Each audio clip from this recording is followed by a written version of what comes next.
yung Tucson concern is trunk not opening with remote. So what I gonna do is I will check with the scan tools, and then we will check what is the BTC.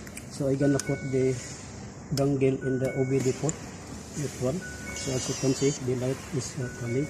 Then I will turn on the ignition. That's one. Then I came here for code searching. So it's running. Then we will wait after it's coming. Then I will select. Then still running. Then I will select the smart key and the BCE module.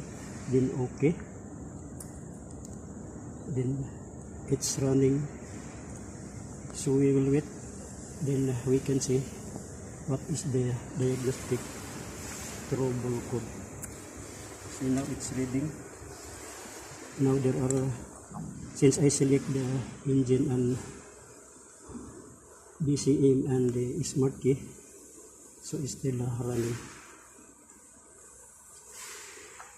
So yeah, now the engine is 0, then the BCM is 0. So we have the TCM smart key. So I will click that one, then it comes here.